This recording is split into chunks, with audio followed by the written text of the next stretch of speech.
À présent, place à l'invité de ce 13h. Je reçois sur ce plateau M. Lionel Bilgo, directeur de publication du nouveau journal d'obédience catholique Duc in Altum. Bonjour et bienvenue sur ce plateau. Bonjour, merci. Vous venez à l'instant de lancer le journal Duc in Altum qui signifie tout simplement aller au large. Qu'est-ce qui a déjà soutenu la mise en place de ce journal et pourquoi avoir choisi le nom Duc in Altum qui veut dire aller au large? Écoutez, c'est une inspiration venue donc du cardinal lui-même lorsqu'il rendait visite aux équipes de Bayard dans nos locaux. Il a souhaité, à la fin de sa visite, justement, de voir des questions de société traitées par l'Église, mais aussi des questions d'ordre politique ou encore des questions de foi éclaircies et apportées par l'Église à travers la presse. Parce qu'il connaît Bayard par l'entremise donc de la maison mère Bayard qui édite La Croix depuis maintenant plus de 150 ans et qui édite d'autres journaux. Et donc, sur appel du cardinal, nous nous sommes mis en réflexion avec des personnes bien indiquées et puis de comité en comité, la naissance du journal a eu lieu aujourd'hui. Alors, vous parlez déjà de Bayard, qui est une maison d'édition de presse. Alors, quelle est la part de cette maison d'édition au niveau du journal Duc in Altum? Il faut dire qu'ici, Bayard Afrique représente la filiale donc de Bayard Presse Internationale sur tout le continent africain. Notre part ici, c'est d'apporter une expertise et une expérience dans le monde des médias, de ce que nous savons faire, apporter aussi, si vous voulez, un apport technique à l'archidiocèse de Ouagadougou, mais aussi tracer la ligne éditoriale de ce journal qui ne se veut pas être un journal de catholiques fait par des catholiques pour des catholiques, mais qui veut être un journal dédié à l'ensemble de la population burkinabé, puisque c'est comme ça que nous traitons l'information, d'où le titre aller au large et rejoindre la masse. On ne peut pas parler de société, d'église sans parler de société, ou de société sans parler d'église. Je pense que je fais partie de la société en tant que catholique en venant à l'église. Et donc ce journal est un journal d'obédience catholique, mais qui s'adresse à l'ensemble de la population. Alors, quel est en gros le contenu de ce premier journal qui vient de paraître déjà? Écoutez, Madame Ilboudou, nous avons eu la chance d'avoir justement le nonce apostolique, donc l'ambassadeur du Vatican au Burkina, en interview exclusive dans ce premier numéro qui va paraître. Également, dans ce premier numéro, nous nous sommes plongés à l'intérieur de la maison d'arrêt et de correction de Ouagadougou pour voir donc la vie justement de nos détenus. Et en titre sur le numéro 1, vous pouvez lire prisonniers des hommes, mais pas prisonniers de Dieu. Et donc l'interview du nonce apostolique ici sur ce premier numéro et les deux grandes questions donc du mois qui représentent la rubrique question de foi. Peut-on être chrétien et refuser de se confesser? Ou encore, quand je mourrai, quel âge aurai-je au paradis? Donc, ce sont des questions que les lecteurs se posent et que nous avons portées à la connaissance de théologiens ou encore d'hommes indiqués pour porter les réponses à ces lecteurs-là. Et puis, je pense que ce numéro est très riche dans son contenu, dans son ensemble, et les fidèles lecteurs et l'ensemble de la société, vous pourrez les trouver dans les kiosques dans les jours à venir.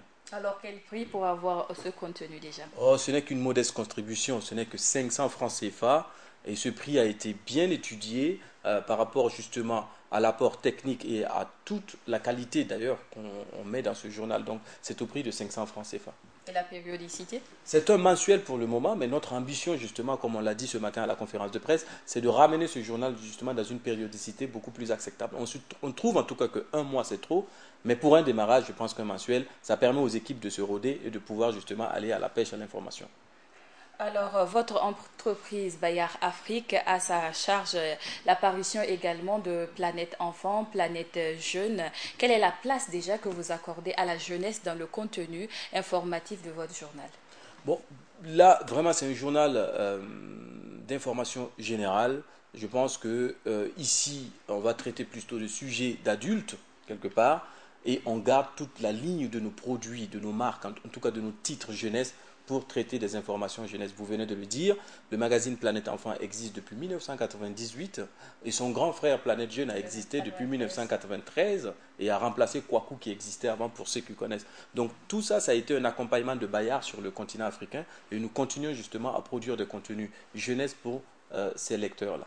Alors, quelles sont en gros les grandes perspectives pour ce journal qui vient tout juste de naître? Première perspective, c'est rejoindre la masse d'abord, recevoir les critiques et ensuite analyser et offrir davantage. Deuxième élément fondamental, c'est que nous avons imaginé un journal qui traite de l'information de façon figée sur le papier, mais nous transportons ce papier sur les ondes de la radio Ave Maria. C'est pour cela, par exemple, que le 19 mai, il y aura une émission en direct sur 1 heure sur les questions de foi.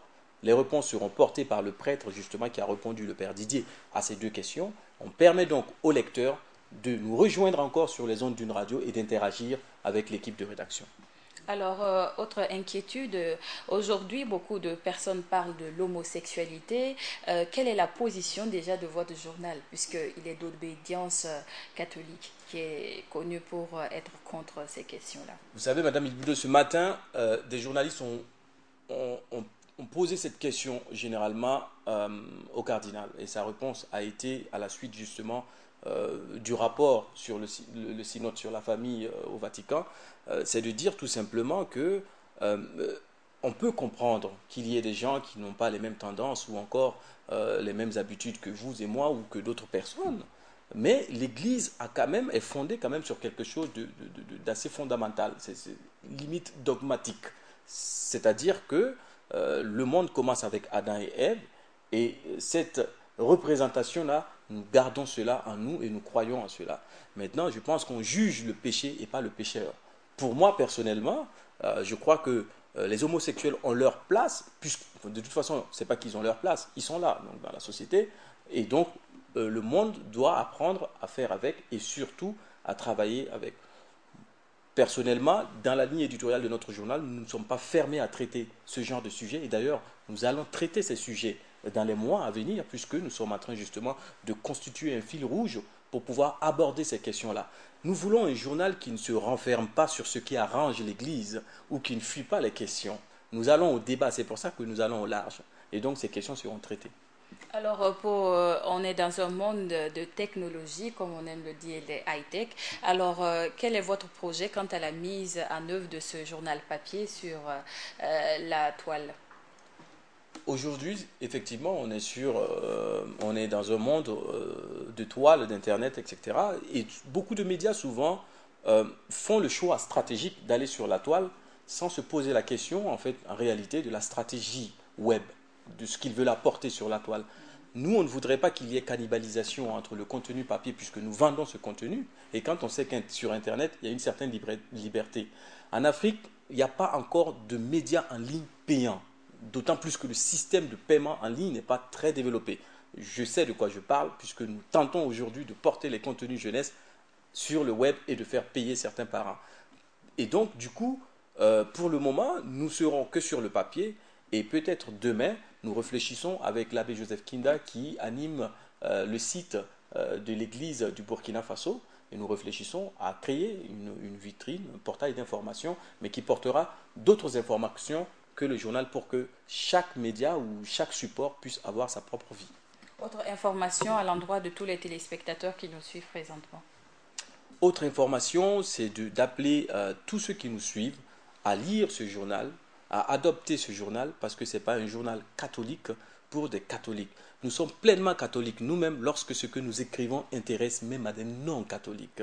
Nous n'écrivons pas pour des convaincus, nous écrivons pour la masse. Et donc, dans ce journal, vous trouverez tout type de sujets et nous invitons justement l'ensemble de nos lecteurs à réagir directement avec nous à travers les adresses e-mail qui sont laissées dans le journal, critiquer, poser des questions. Ça nous amène justement à améliorer l'offre.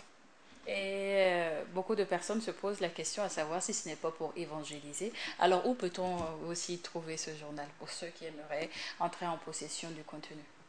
Loin de nous l'idée d'évangéliser à travers un journal, c'est justement de partager et de jouer notre partition en tant que membre de la société, justement, porter notre regard sur les questions de société et les faits de société.